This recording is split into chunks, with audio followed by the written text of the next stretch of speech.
Ternyata orang itu adalah ayahnya sendiri. 뭐지? Sang ayah pun berjalan mendekati Hyun-a dan betapa kagetnya dia setelah mengetahui bahwa garis di atas kepala Hyun-a terhubung dengan ayahnya sendiri. Ji-wook yang terbawa emosi atas perbuatan ayahnya lantas berniat ingin menghabisinya. 너한테 무슨 짓을 한 거야? 어? 씨발 말하라고! Tapi ternyata dia sama sekali tak bisa melakukannya.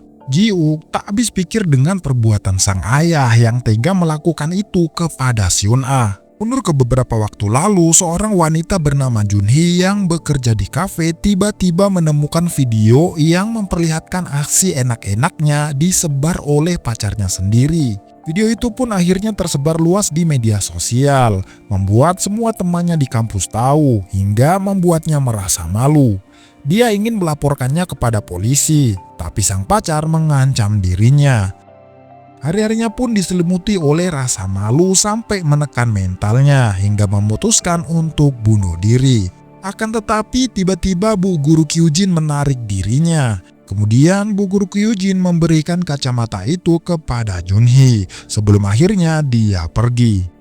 Kembali ke masa sekarang di mana Yunhope yang mengajak Junson pergi ke suatu tempat beberapa jam sebelum hari ulang tahun dirinya.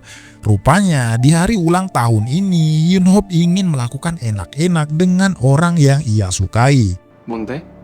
싫으면 거절해도 돼.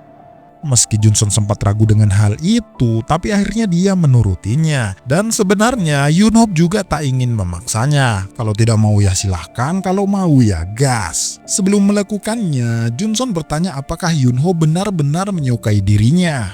Dan anggukan kepala Yunhope pun menjawabnya, hingga akhirnya mereka pun melakukannya. Tak lama setelah mereka selesai berhubungan, garis merah di atas kepala mereka saling terhubung. Dan kemudian mereka pun berjalan pulang bersama.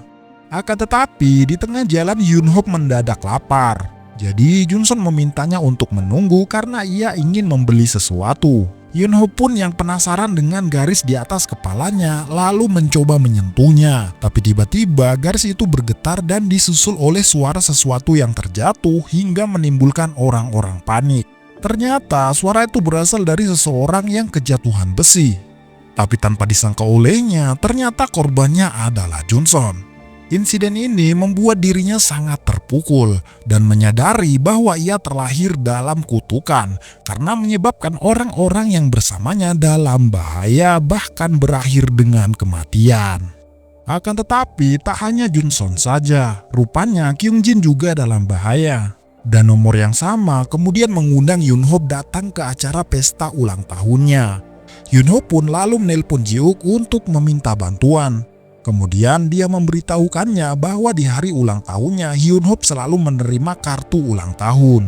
Pada awalnya ia mengira itu berasal dari ibunya, tapi sekarang ia akhirnya tahu bahwa ada seorang yang selalu menunggu ulang tahunnya. Pesan yang akhir-akhir ini didapat dari orang yang sama membuat Yunhope akhirnya sadar bahwa orang itu adalah orang yang sama yang sudah memberikan kacamata. Dan kemungkinan orang itu adalah Bu Guru Kyujin, seorang yang sama sekali tidak punya identitas seolah dia tidak pernah ada di dunia ini. Mereka lalu pergi ke sekolah untuk mencari Bu Guru Kyujin dan mendapati salah satu kelas yang lampunya masih hidup menandakan ada seseorang di sana. Yunhope berlari terlebih dahulu ke ruangan tersebut dan diikuti oleh Ji-wook dari belakang.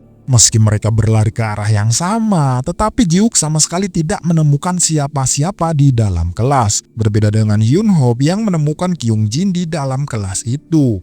Kyungjin mengaku dirinya disuruh oleh Yunhope datang ke sekolah ini. Tapi setelahnya ia tak ingat apapun dan berakhir terikat di atas kursi ini. Mereka berdua kemudian keluar dari kelas untuk mencari Ji-wook. Tapi anehnya mereka sama sekali tak bertemu seolah mereka masuk ke dalam dimensi yang berbeda. Tak hanya itu saja, Yunhope yang turun tangga malah balik lagi ke lantai yang sama.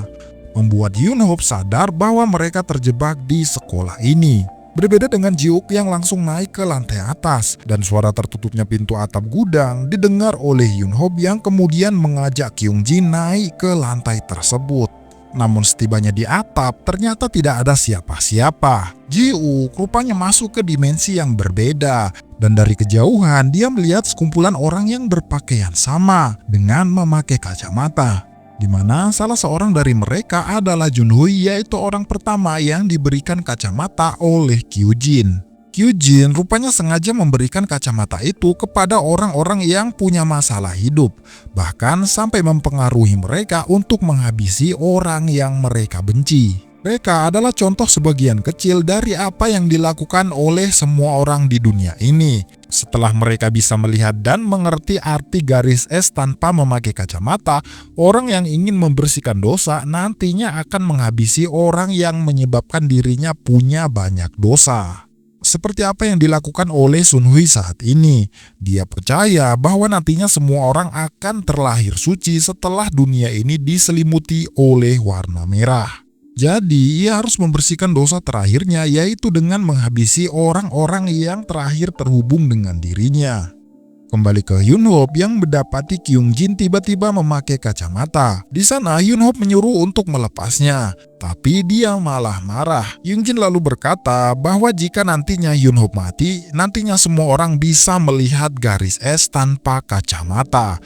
Dan dia mengaku wali kelasnya lah yang memberitahukannya. Dari perkataan itu membuat Yunhop akhirnya tahu bahwa orang yang telah menyebarkan kacamata itu adalah Bu Guru Kyujin. Di tempat yang berbeda, Kyujin yang merupakan pimpinan mereka berjalan mendatangi para anteknya di depan altar.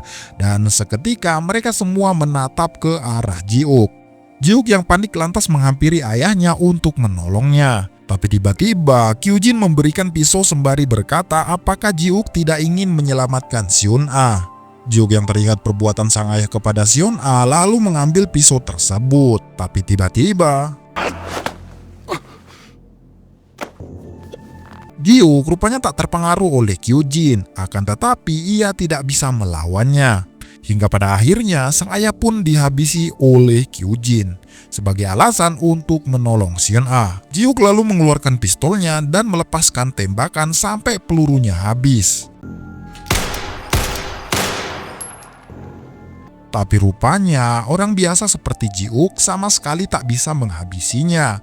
Kyujin lalu memberitahunya bahwa sebentar lagi dunia akan diselimuti oleh warna merah, dan ia juga mengaku telah mendorong Seon-a saat itu. Sementara itu, Yunhop juga diserang oleh Kyungjin akibat pengaruh dari Kyujin. Tetapi untungnya dia bisa melepaskan diri dan langsung menghancurkan kacamata itu hingga membuat Kyungjin kembali sadar. 여기 어디야? Bahkan ia sama sekali tak tahu apa yang terjadi. Namun tiba-tiba warna mata Yunhop berubah dan diikuti oleh tetesan darah dari luka Yunhop yang perlahan naik ke atas hingga membawanya ke dimensi yang sama dengan Jiuk. Yunhop lalu meminta Kyujin untuk menghentikan semua ini dan mempertanyakan alasan Kyujin berbuat seperti ini. Kyujin lalu menjelaskan bahwa alasan Yunhop dilahirkan dengan bisa melihat garis merah yaitu untuk hari ini. Sedangkan kemampuannya itu bukanlah kutukan, melainkan berkah yang diinginkan oleh manusia yang terkadang ingin tahu tentang kehidupan pribadi orang lain.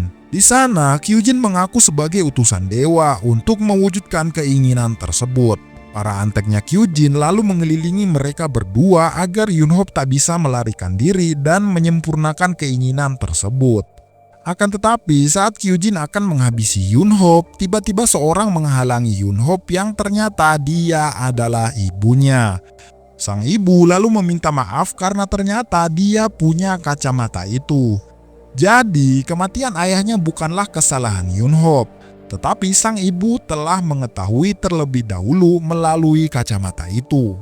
Emosi di dalam diri Yunhop dimanfaatkan oleh Kyujin agar bisa melukainya. Darah yang keluar dari tubuhnya perlahan mulai naik ke atas yang merupakan dunia manusia. Kemudian diikuti oleh tubuh Yunhop yang juga terangkat. Dan dari dalam tubuhnya tiba-tiba keluar garis-garis merah. Garis-garis itu berubah menjadi bentuk bola yang disebut sebagai mata dewa. Dan Yunhop adalah penyempurna untuk mewujudkan keinginan tersebut. Kyujin lalu memecah bola itu menjadi garis-garis merah yang nantinya akan memenuhi dunia manusia.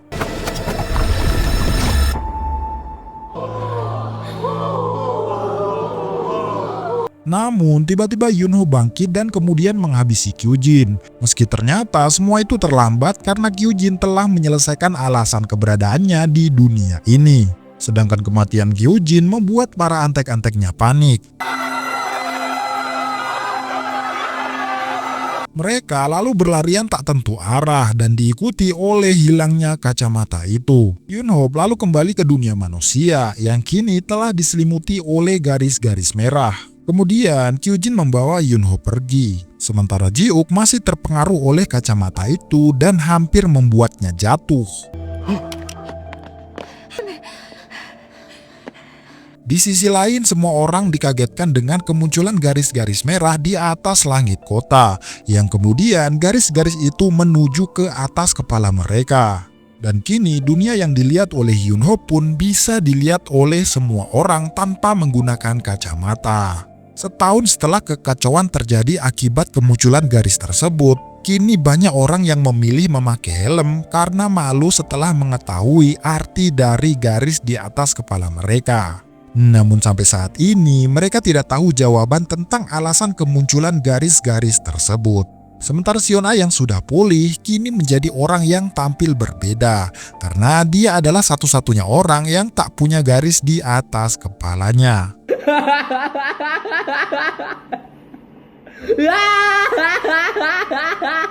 Akan tetapi Ji-wook memilih untuk tidak memberitahukannya tentang apa yang telah dilakukan oleh ayahnya kepada Sion-a. Dan dia lebih memilih untuk membangun hubungan agar lebih baik kepada Sion-a. Sementara itu, Yunho kembali seorang diri karena orang yang ia sukai dan merubah hidupnya kini telah tiada. Dia pergi ke makam Junson kemudian menaruh jaket yang sering dipakai oleh Junson. Sebagai rasa terima kasih Yunho kepada Junson yang telah mengisi hatinya. Namun tiba-tiba seorang memanggil dirinya dan film pun akhirnya tamat. 현우봐,